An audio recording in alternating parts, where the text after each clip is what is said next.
ನಿರುಪಯುಕ್ತ ವಸ್ತುಗಳೆಂದು ಬಿಸಾಡುವ ಹಳೆಯ ಬಾಟಲಿಗಳು, ಪೆನ್ನು, ಬಳಸಿದ ಕಾಗದಗಳು, ಕೆತ್ತಿದ ಪೆನ್ಸಿಲ್ನ ಕಸ, ಕರಟಗಳು, ವಿವಿಧ ಧಾನ್ಯಗಳ ಹೊರಪದರಗಳು, ಶೇಂಗಾ ಸಿಪ್ಪೆ, ಐಸ್ ಕ್ರೀಮ್ ಕಪ್ಪುಗಳು, ಐಸ್ ಕ್ರೀಮ್ ಚಮಚಗಳು, ಕಡ್ಡಿಗಳು, ಉರಿದ ನಂತರ ಉಳಿಯುವ ಬೆಂಕಿ ಕಡ್ಡಿ, ಬೆಂಕಿ ಪೊಟ್ಟಣ ಹೀಗೆ ಹಲವು ವಸ್ತುಗಳನ್ನು ಉಪಯೋಗಿಸಿ ವಿದ್ಯಾರ್ಥಿಗಳು ತಮ್ಮ ಕ್ರಿಯಾಶೀಲತೆಯ ಮೂಲಕ ವಿವಿಧ ಮಾದರಿಗಳನ್ನು ತಯಾರಿಸಿ ಗಮನ ಸೆಳೆದರು.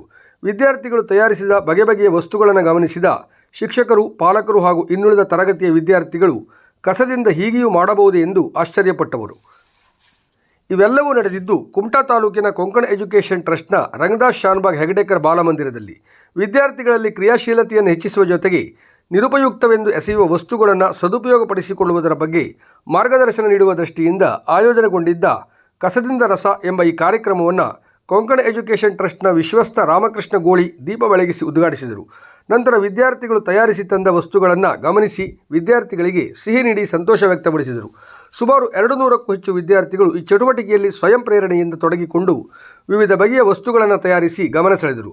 ವಿದ್ಯಾರ್ಥಿಗಳು ಪಾಲಕರ ಸಹಾಯದಿಂದ ಮನೆಯಲ್ಲಿ ಬಿಸಾಡಿದ ಕಸದಿಂದ ತಯಾರಿಸಿ ತಂದ ಹಲವು ವಸ್ತುಗಳು ವಿದ್ಯಾರ್ಥಿಗಳ ಕ್ರಿಯಾಶೀಲತೆಯನ್ನು ಅನಾವರಣಗೊಳಿಸುವುದರ ಜೊತೆಗೆ ಪರಿಸರ ಕಾಳಜಿಯ ಬಗ್ಗೆಯೂ ಪಾಠ ಮಾಡುವಂತಿತ್ತು.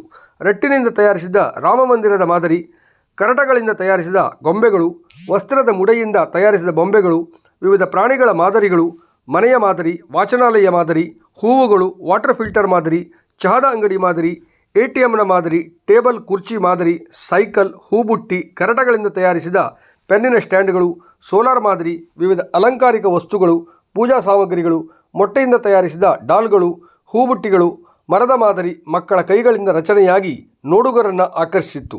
ಸಾವಿರಾರು ವಿದ್ಯಾರ್ಥಿಗಳು ಈ ವಸ್ತು ಪ್ರದರ್ಶನವನ್ನು ನೋಡಿ ಸಂತೋಷಪಟ್ಟರು. ವಸ್ತುಗಳನ್ನು ತಯಾರಿಸಿದ ವಿದ್ಯಾರ್ಥಿಗಳು ವಸ್ತುಗಳ ತಯಾರಿಕೆಯ ಬಗ್ಗೆ ಸಂಪೂರ್ಣ ವಿವರಣೆ ನೀಡಿದರು. ಮುಖ್ಯ ಶಿಕ್ಷಕಿ ಸಾವಿತ್ರಿ ಹೆಗಡೆ, ಶಿಕ್ಷಕ ವೃಂದದವರು, ಪಾಲಕರು ಹಾಗೂ ಶಾಲೆಗೆ ಭೇಟಿ ನೀಡಿದ ಕೆಲವು ಸಾರ್ವಜನಿಕರು ಈ ವಸ್ತು ಪ್ರದರ್ಶನ ಕಂಡು ಸಂತಸ ವ್ಯಕ್ತಪಡಿಸಿದರು.